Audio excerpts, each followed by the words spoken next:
Okay. All right. So we are in Matthew chapter 6. Have we opened? We got our Bibles open to Matthew chapter 6. Yeah. We're ready. I was going to mock you for a little bit longer.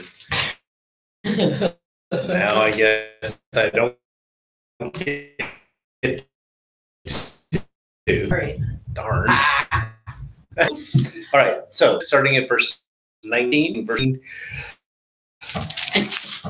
19 through 24. Okay.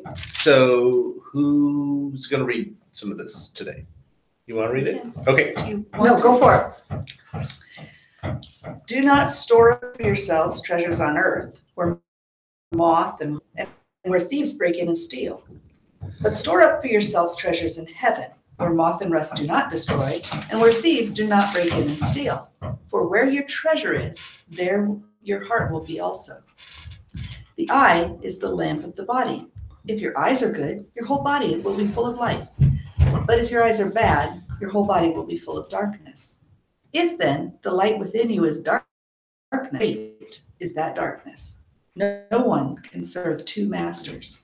Either he will hate the one and love the other, or he will be devoted to the one and despise the other. You cannot serve both God and mammon. Okay. It says money. It says money, and you went ahead and threw in the mammon. As part of the verse, Linda,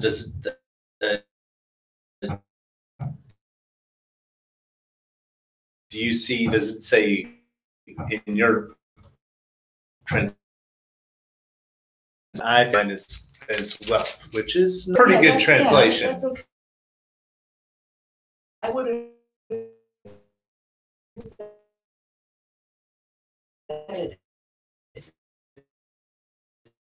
said wealth. Yeah, but mammon is back that it is not in the original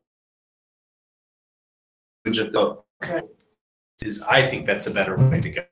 So your translation is excellent. And Linda, your translation is excellent. And other ones are less excellent. We are in Matthew chapter 6, and like I said before, there are the outline of the Sermon on the Mount. We've got the first section, which is merciful, and Matthew chapter 5. Most of chapter 5 dealt with merciful. Matthew chapter 6 is under the heading Blessed are the pure in heart, and we're doing that. And then chapter 7 is Blessed are the peacemakers. Now, we talk about pure in heart. There are actually two main points that Jesus is talking about being pure in heart. Blessed are the pure in heart, for they shall see God. And really, the whole of chapter 6 is talking about loving God. That's what it's about. It's about loving God. And so, so the first section, we already said it when it talks about loving God. The first half of chapter 6 is basically about religious ritual, the things that we do to show that we love God, like prayer. Prayer is something we do to show that we love God. However, Jesus is saying, be careful that you're not praying just so that way other people can see you pray, because then you're not doing it for God, you're doing it for yourself, or you're doing it to impress other people. And it's the same thing for giving to the poor. Make sure that you're not just giving to the poor in a way so that way other people can see that you're doing it, because then you're not doing it for God, you're doing it for other people or for yourself. If you're doing it for the tax write-off, that's fine, do it for the tax write-off, but don't think that you're doing it for God and for the tax write-off. Don't think that you're doing it for God and for the praise that people are going to give you because you're such a great person. Okay, so keep it one or the other. And so this is what the first half of chapter 6 is talking about that. Now we move. Now, the thing is that I've noticed that the two themes here actually relate to the two commands about loving God in the 10 Commandments. the first two commandments. So the first commandment is the first commandment in the 10 Commandments is you shall have no other gods but me. And the second one says, do not have an idol. Don't have an idol. Now it's interesting that to have an idol, it is not talking about do not have another God. An idol is a kind of way to worship God. And what God is saying is that's a wrong way to worship him. To have a statue in an image of God is the wrong way to do it. Why? Because God is unseen. And so you can't see God, so why are you worshiping a statue of God? Right. That doesn't make any sense. Well, in a sense, Jesus in the first half of chapter 6 is saying the same thing. He says, don't try to do God, don't try to worship God in a way to be seen, because God is unseen. So it's similar to that idea of just the idea God is unseen, and so the result of that is let's not do things in order to be seen. Okay, so it kind of relates a little bit to that. This one makes a lot more sense. What we're going to be talking about today, in what Jesus is saying, is don't have any other gods except for God. And that makes sense. Yeah. We're not supposed to be worshiping. We're not supposed to be bowing down. We're not supposed to be serving any other God except for God. And yet, most of us do. Most people do. And I will say that the people who are here at the table right now don't, for the most part.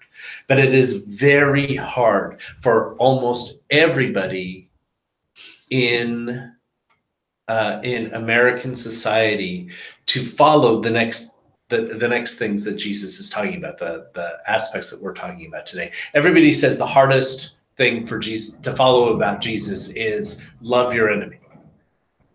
I don't think it is. I think what we're talking about today is actually the hardest part. In fact, it is so hard that, like love your enemy, people say, well, love your enemy, but it's okay to do war. It's okay to defend your family. Well, that doesn't make sense to me.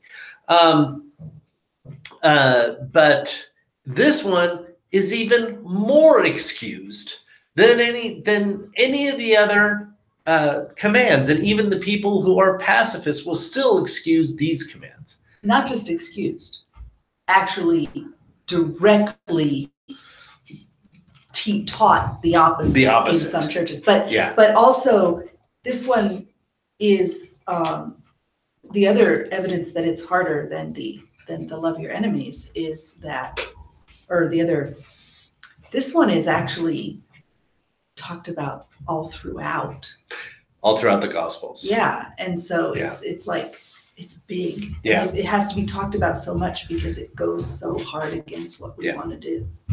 So what we're going to talk today about is all the passages that we talked about have to do with money and possessions and wealth. And they all have to do with that. And Jesus is basically saying the God that is easiest for us to replace God with is wealth, pursuing a good life, pursuing comfort, pursuing possessions, security, all of those things. These are the things that really tempt us to replace God. Nobody is really much tempted anymore to worship Zeus. That isn't such a big deal anymore. Nobody is really much tempted to worship, Thor or Marduk or any of the pagan deities that were such a big deal in Jesus' day, Baal, whatever. Nobody's thinking about worshiping those. But Jesus says that wealth is something that we do worship, and we do serve wealth, and we really can't be doing that and God. We can't be serving wealth and God. Okay, now, part of the problem, though, I will say, is that Jesus is using language, especially in this particular text, he's using language that is actually a little hard to decipher, and that you need some background in order to understand some of this language. Some of it is pretty clear, and some of it isn't so clear. So we're going to talk about some of the language here that I would say is pretty much misunderstood in the church, and we're going to try to unpack that. Okay, so there are, in the passage that we read today, there are 3 sections, or you could say kind of 3 parables or subjects that Jesus is covering here. Okay, so first, talking about treasures on earth or treasures in heaven.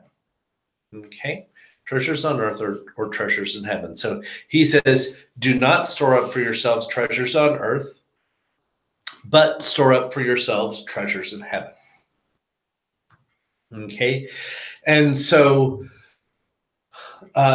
basically, and I think it's pretty easy to see this part. When he says, do not store up for yourselves treasures on earth, he means possessions. He means collecting stuff.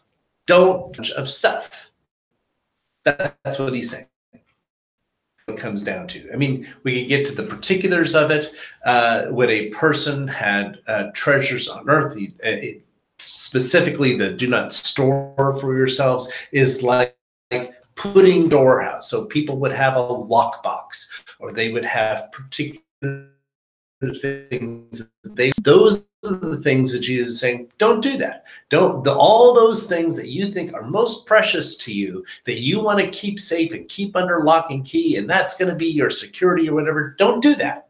He says, because all those things end up fading in time. They end up decaying. It's interesting because it says here, where moth and rust destroy. The word destroy is actually the word to eat. The moth and rust eat them. They are eaten. That's true. And Moths and rust do eat. They do eat. And so you get the idea of decay, or things just end up getting messed up. You know, they get destroyed. Or where thieves break in and steal. So don't hold on to as your security or the things that are most important to you in your life. Don't do that. Don't store up a bunch of stuff, because it's going to get destroyed anyway. Okay, so Jesus is saying, don't collect stuff. And instead, he says, store up for yourselves. Here's where the tricky part is. I'd say most people don't know what it actually means to store up treasures in heaven.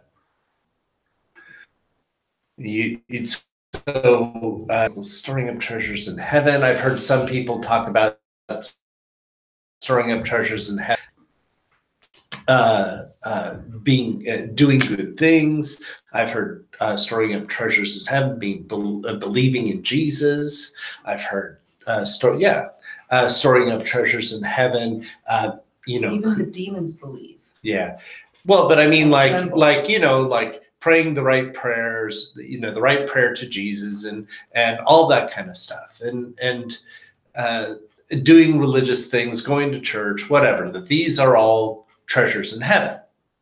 Okay, but that's not what Jesus meant. And that's not what it meant to anybody in Jesus' time. In fact, the thing is that Jesus is using shortcuts here because everybody back in his day understood what he meant. So, for instance, every once in a while, it's really funny because we'll use phrases like cliches. And my kids will go, what does that mean? And we're just like, what? You don't know what that means? Have you ever had that where you're using a really common cliche, something that would be really common? I don't know. 2 shakes of a lamb's tail. Okay, that's beautiful. 2 shakes of a lamb's tail. Okay, we all know what 2 shakes of a lamb's tail mean. It means quickly. Okay, it means you're doing it fast. But my kids just go, what? What in the heck? What are you talking about? 2 what? Where am I supposed to get a lamb's tail from? You know. Anyway, and that's the thing, is that phrases like treasures in heaven have been used a lot. And people in Jesus' day knew exactly what he was talking about. He knew exactly, but nowadays it's been a long time, and it's kind of vague about what it is that treasures in heaven mean, especially because that particular part of this metaphor hasn't been retaught. People don't want to think about what it actually means. Well, it's kind of even in the construction of it, because they're put against each other. So you're going to do one or the other. Okay, yeah, but I still think, but people don't want to know, I guess, what it means. So let me tell you a story. Okay, this is actually in the Talmud. The Talmud was written after Jesus, but some of the stories have occurred before Jesus. This particular story didn't. This particular story was definitely written after Jesus, but it's part of the Jewish culture, and it gives us an example of what treasure in heaven and treasure on earth meant. So it is related, says the Talmud. There's 2 Talmuds. There's the Palestinian Talmud, the Babylonian Talmud. This is the Babylonian Talmud. You didn't need to know that. I just thought I'd tell you. Okay, it is related of King Monabaz, that he dissipated all of his own hoards and the hoards of his fathers in years of scarcity. Fancy language, meaning he had lots of money, and he had lots of money that his ancestors had squirreled away. He had it saved up. He was a king, so he had all this saved up for a rainy day, and an emergency happened in which there was a time where lots of people were starving, and he used that money to help people. So he gave people money and gave people food, so that way they wouldn't starve. Okay? Acted like a king, in other words. Yeah, he acted like a king. So his brothers and his father's household came to him in a deputation. Mm-hmm. And said to him, if your father saved money and added treasures to the fathers, but you're squandering them. He's saying, what are you doing giving all this money away? What are you doing? And he replied, my father's stored up below, and I am storing up above. For as it says, truth springs out of the earth, and righteousness looks down from heaven. My father stored in a place which can be tampered with. So like in a storehouse or in a bank. But I have stored in a place which cannot be tampered with. And as it says, righteousness and judgment are the foundation of his throne. My fathers stored something which produces no fruit, but I have stored something which does produce fruit. As it is written, he keeps making these quotes. As it is written, say ye of the righteous, that it shall be well with them, for they shall eat to the fruit of their doings. My fathers gathered treasures of money, but I have gathered treasures of souls. As it is written, we're going to skip those. I don't like those. Okay. My fathers gathered for others, and I have gathered for myself. Now that's interesting, because what he's saying is that his fathers basically collected taxes, and they saved all this money. They were saving it for other people. And he's saying, I have a savings account, which I am actually saving for myself. For as it says, and for you it shall be righteousness. My fathers gathered for this world, but I have gathered for the future world. And he says, for your righteousness shall go before you, and the glory of the Lord shall be your reward. So what he's saying is that I gave money to the poor. I gave money to the poor. I take everything that my fathers had saved and everything that I had saved, and I gave it to the poor, so that way I'm relying that God is going to give me the reward. God is going to pay me back. I am doing this for myself. I am doing this because the better reward is what God is going to give me. So the basic idea here is you could store on earth, or you could put money into a savings account and have it for your retirement, or you can take your money and give it to God, and you can give it to the one who is going to be storing it. Now, I just want to make sure that we understand that when Jesus is saying to give to God, he is not talking about giving to the church. He's not talking about the building program? Not the building program. He's not talking about that. He's not talking about giving to this organization or that organization. He's not talking about giving to someone who is talking to you on TV and begging for money. He's talking about giving directly to poor people. And the reason that we say this is because in Proverbs chapter 19, it says, he who gives to the poor lends to the Lord. He who gives to the poor lends to the Lord. In other words, the money that you are giving to the poor, that actually goes to God. That's money that is being put in a savings account up in heaven, and you're going to be paid from that. The other thing that I want to point out is this king says, I am not getting a treasure of money. I am getting a treasure of souls. So the important thing is not actually the possessions or the amount of money that you get. Now, Jesus does say the thing of that it shall be given to you 100 and 200 fold, that you will get it back. But it's not actually the money that's so important. It's the souls. And Jesus himself says, use worldly wealth, use the money and possessions that you have to gain friends for yourselves. So that way, when it is gone, you'll be welcomed into eternal dwellings. In other words, use the money that you have in order to connect with people who are definitely going to heaven, poor people who are definitely going to heaven. Make friends that way, so that way when they are wealthy in the kingdom, they will welcome you into their home. That's exactly what Jesus says. That's in Luke chapter 16. So the thing is that what we're actually doing in giving to the poor is we are making friends who are poor. And that's what Jesus says. And then Jesus finishes it off by saying, where your treasure is, there your heart will be also. And so it's interesting that Jesus is saying, spend your money, or your treasure is what it is that you're collecting.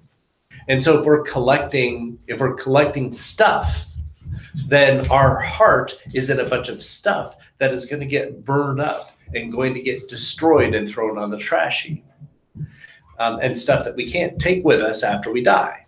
If our treasure is in people's souls that will last forever, then that will never die. And so Jesus is saying, invest in people, not in stuff. And so it makes good sense.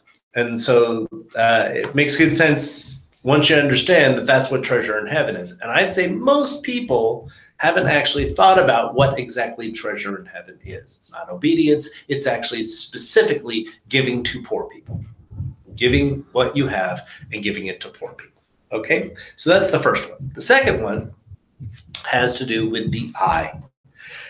So just to read it over again, the eye is the lamp of the body. And when your eye is clear, I just want to say that this is like the worst translation of any text in like the whole Bible, this is one of the worst that you're going to get in almost every Bible.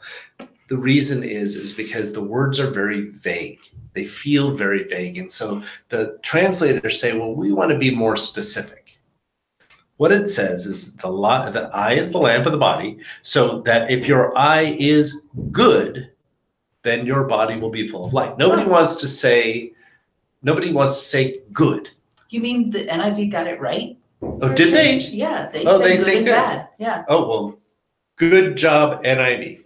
Although I think bad is a bad translation too. I'll get to that in a second. But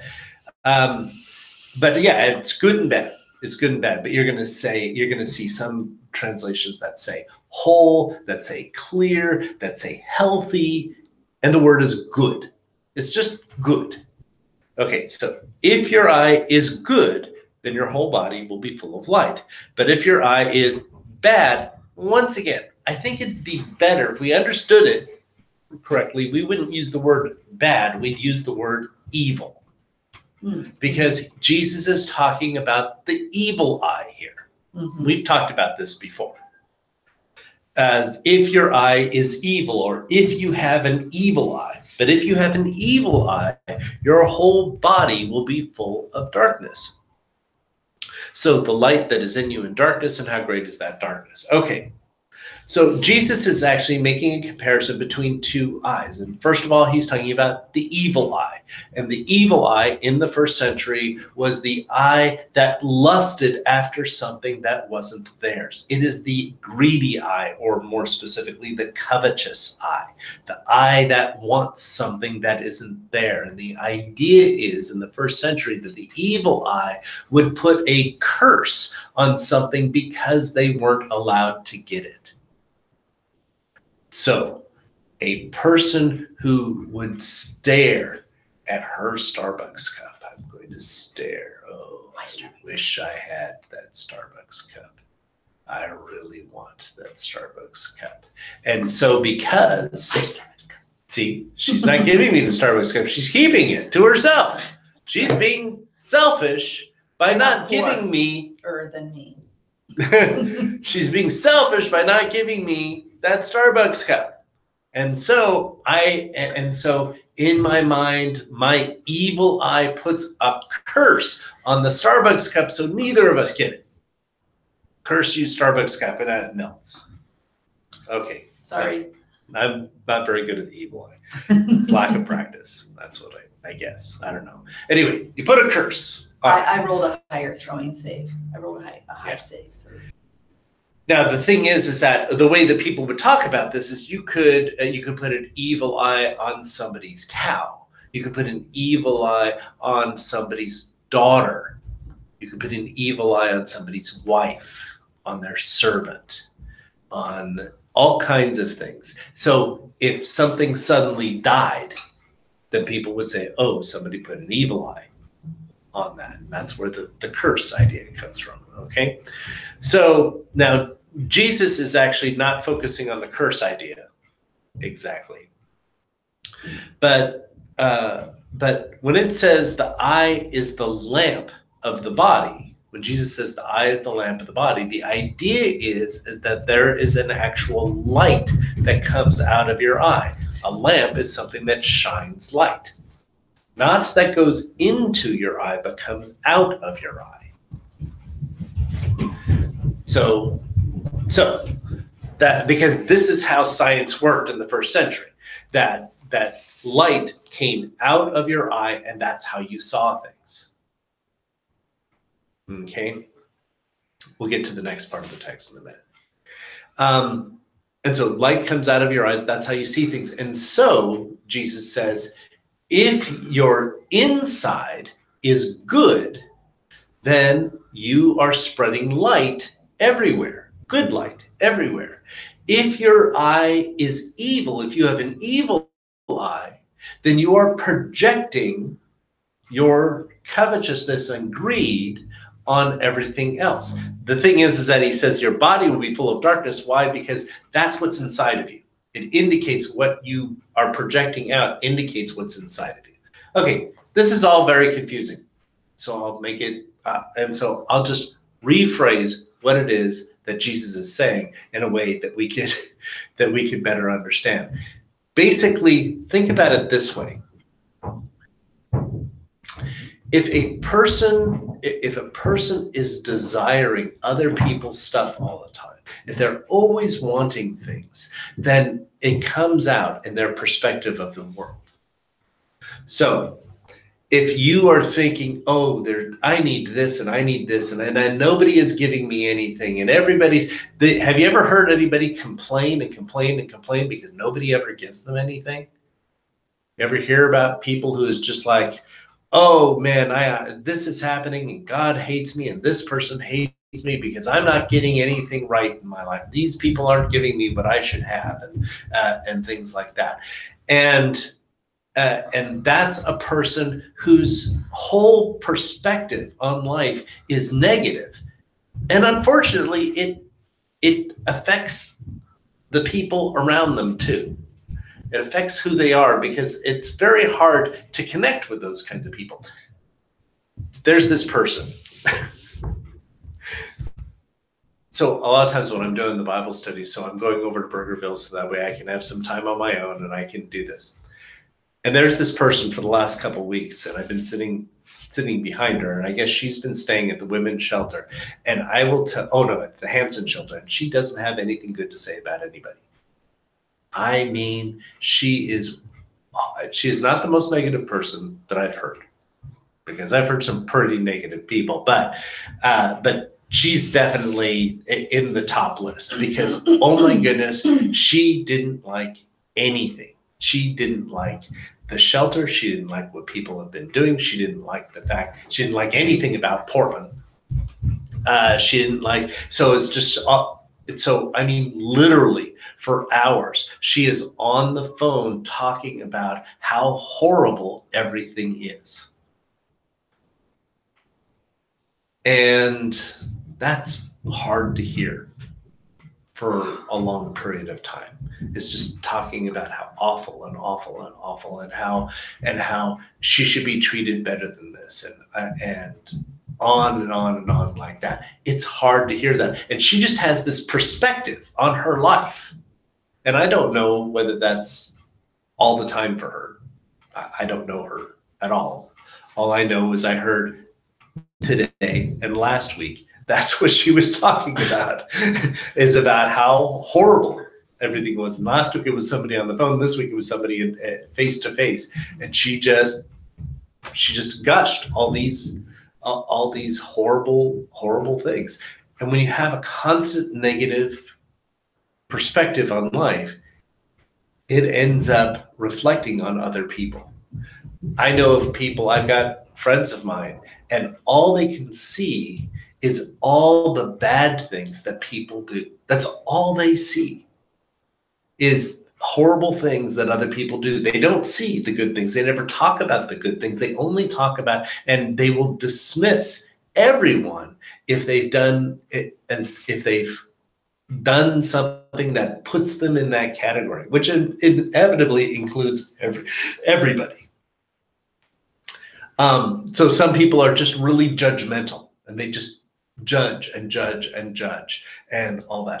All I'm saying is that our perspective on life, if all we see is negative stuff and evil stuff all the time, then it's going to affect us. It shows who we are inside, that all we're doing is thinking about judging and thinking about what we can get, and that ends up harming the world around us too, just that negative kind of perspective.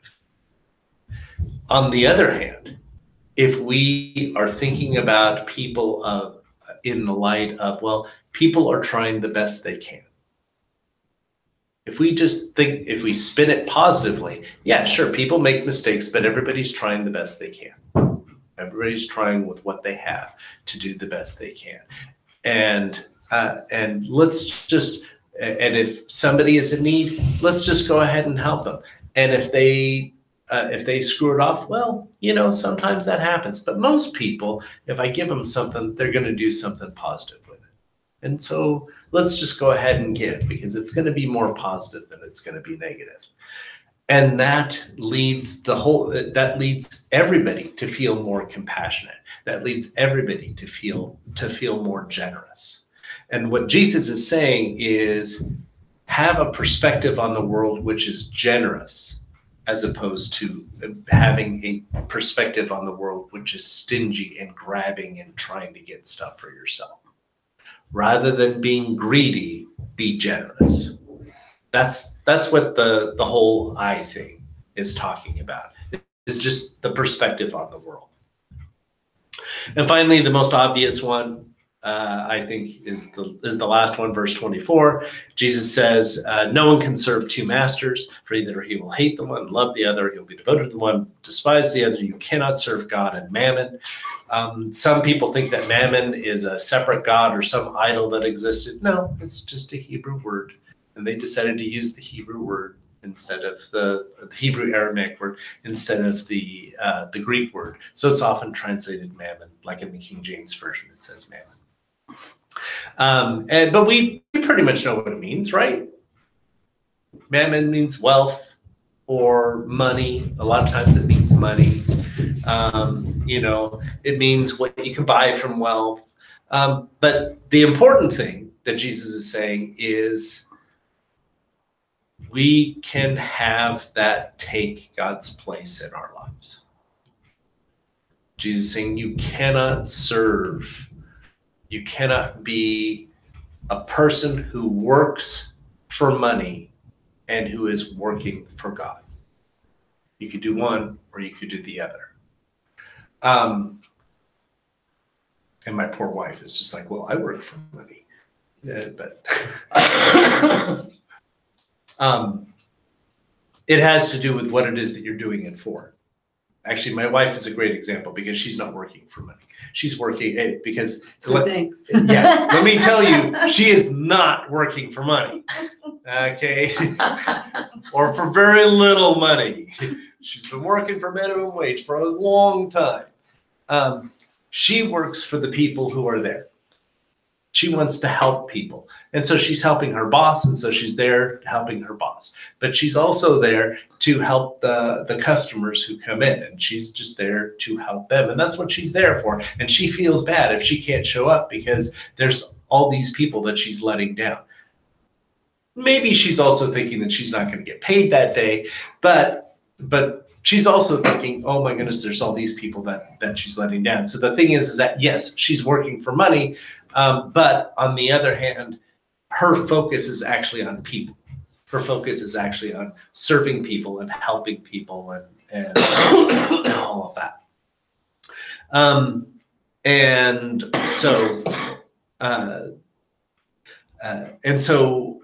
What Jesus is saying here is not actually that a person cannot possibly serve two masters, or a slave cannot possibly serve two masters, because of course you could serve two masters. Technically, you could. What he's really saying is, in the end, there's going to come a time that you're going to have to make a choice.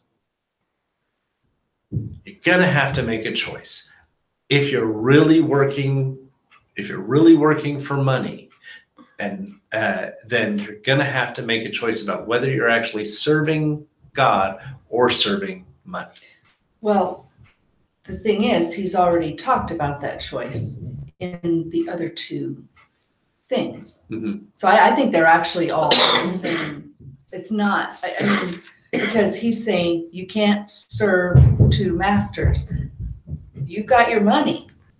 And what you do with that money indicates whether you're serving that mammon or whether you're serving God. If you're serving God, you're going to be giving it away. If you're not giving it away, then you're serving the wealth. And you don't have any options there. Well, I think that there are three separate things, and I'm not saying you're wrong, but I think that there's three separate things that are related. That the first one has specifically to do with possessions. The second one specifically has to do with being greedy or not being greedy, and or being compassionate. And the third one has to do specifically with money. I think that they're all related, but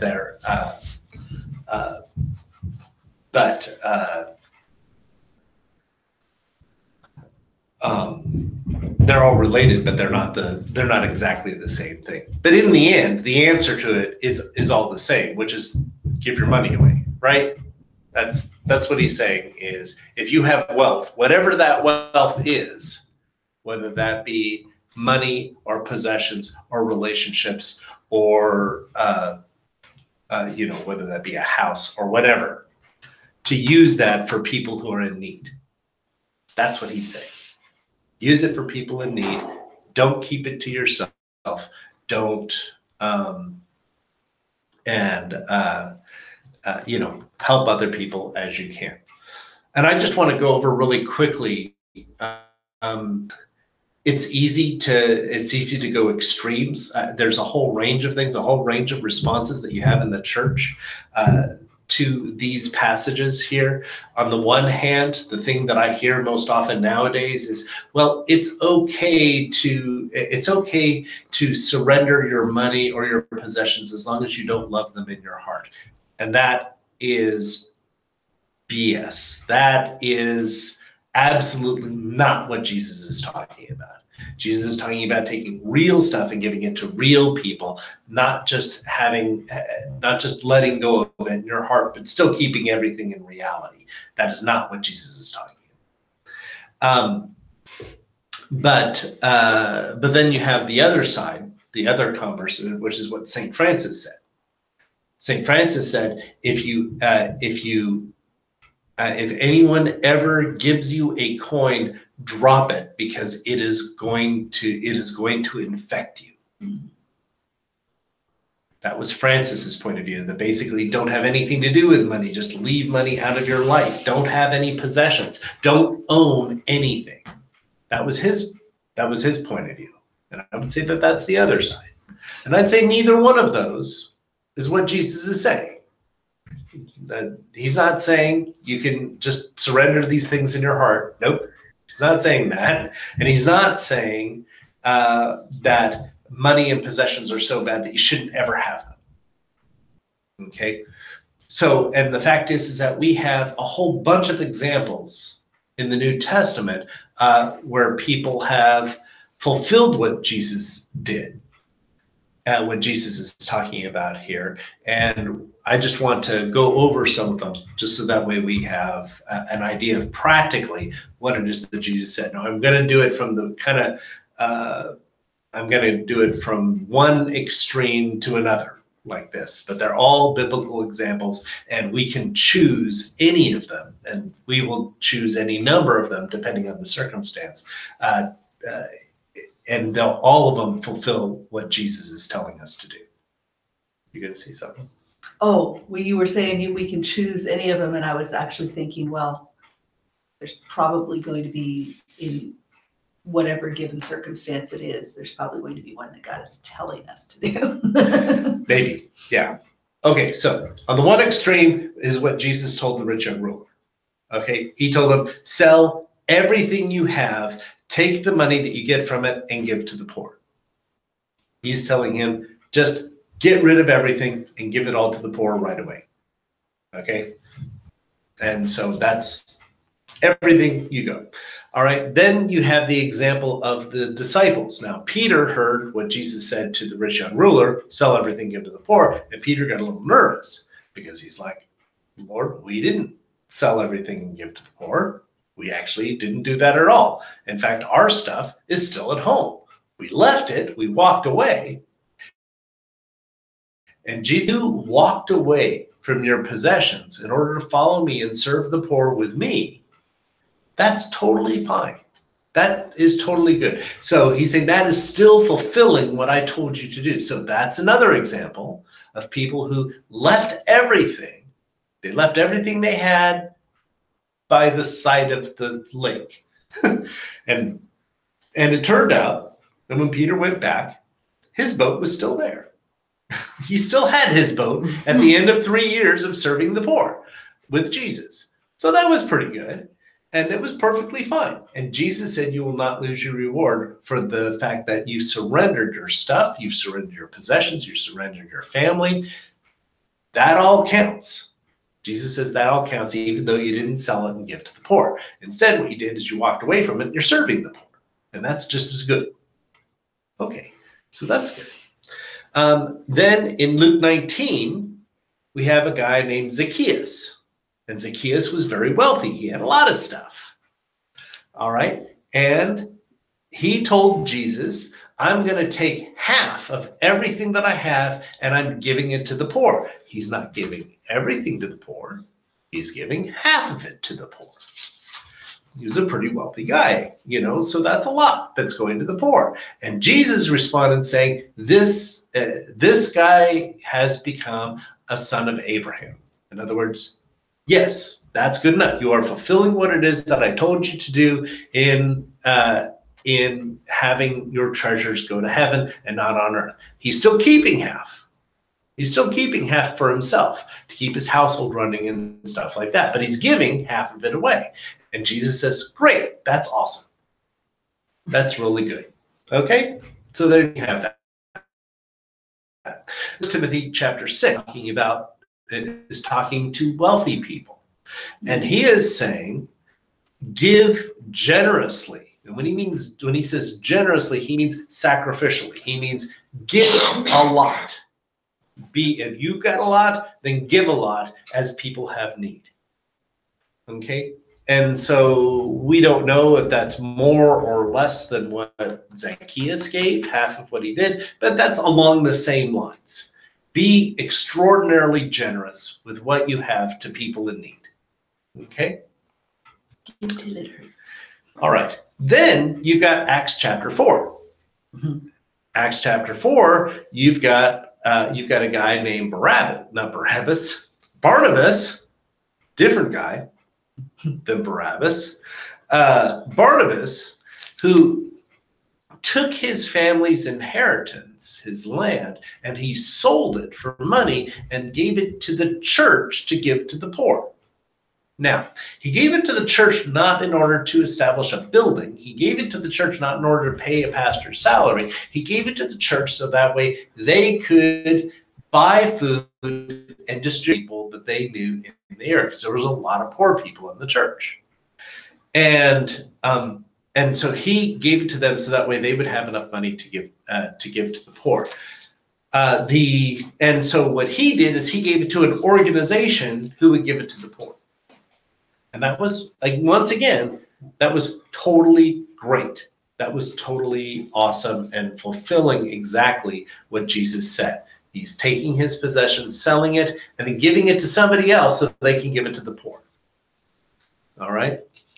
And then I want to give, there's a few more examples, but they all kind of do the same thing. Matthew 25, we've already covered that, about people who would help give folks food or give folks shelter and visit people in prison, things like that. You have John chapter 13, where Jesus is talking to his disciples about washing feet. And washing feet is not just about washing feet, but it's actually the whole thing of being hospitable, letting somebody into your house and sharing with your food and your family, maybe just for one night.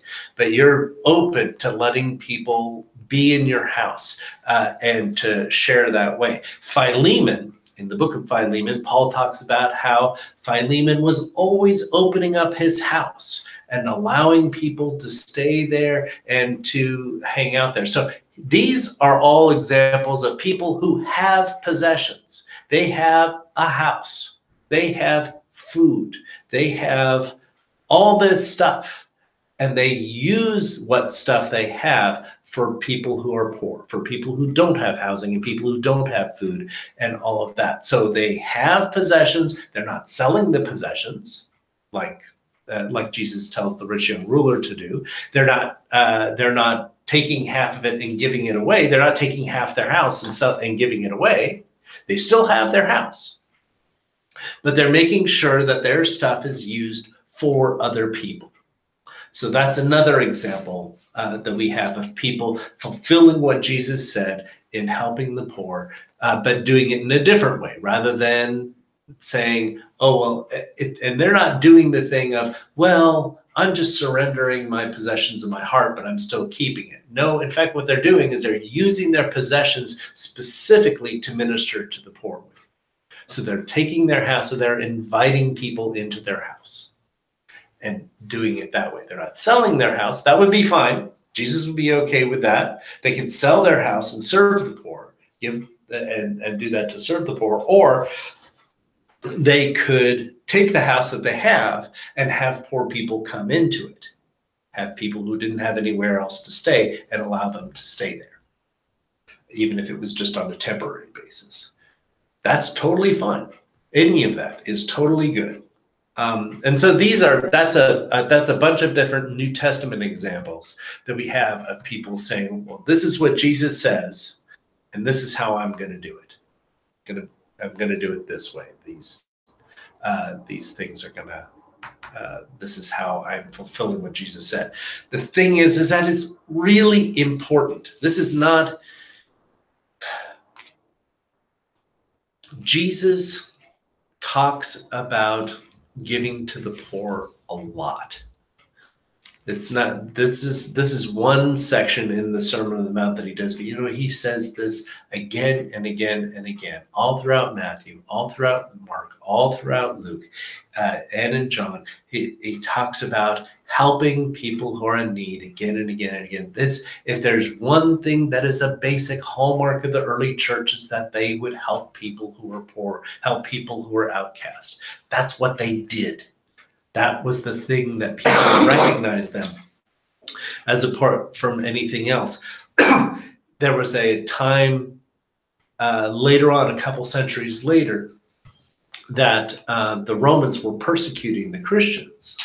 And they were trying to shut down churches and stuff like that. And there were different Romans who were writing to each other saying, I'm not sure how I'm supposed to do that, because not only are these people helping their own folks stay out of desperate poverty, out of starvation, but they're helping our people too. This is what the church was known for. It was known for helping people who were poor. And it is really sad to me that nowadays the church is known for their doctrine. They're known for being very strict about certain codes, but they're not so much known for helping the poor. I would say that there are certain churches that are known. If you say Seventh-day Adventist, a lot of times people think about the hospitals, or they think about vegetarian, one or the other. Anyway, but so there are certain churches that are known for that. You talk about Catholic Charities, and that they help the poor. If you think about the Catholic Church, you may not think about how they help the poor. There are certain aspects of the Catholic Church that seem to do that very well, and then other parts that seem to collect wealth a lot, and they don't help the poor very much. But you think about St. Francis, or you think about the Franciscans, and you think about how they're serving and serving the poor and meeting the needs of the poor.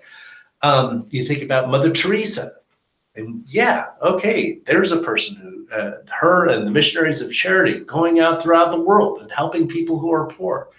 But if you think about the church at large, you think about just the church, or you think about big churches, big denominations like the Southern Baptists. I'm not putting down the Southern Baptists. The Southern Baptists have done a lot to help the poor. I'm just saying that's not the first thing you think about. It's not their reputation. And the same thing with the Catholics, the same thing with the Eastern Orthodox. You don't think about these just off the bat. You're not thinking, wow, those are people that really help the poor. But in the first century, the second century, and the third century, that's all anybody thought about. They thought about how these people are out there, and that's who they are, is they help the poor. Why? Because that was an emphasis of Jesus. That if we are going to be a people that follows Jesus, what did Jesus do? Jesus went out and he helped people who were in desperate need, and he healed them, and he prayed for them, and he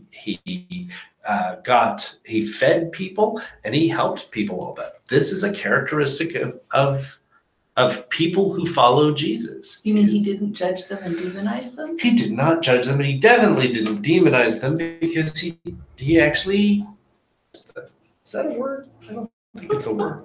Undemonized? Undemonized? Yeah. Anyway.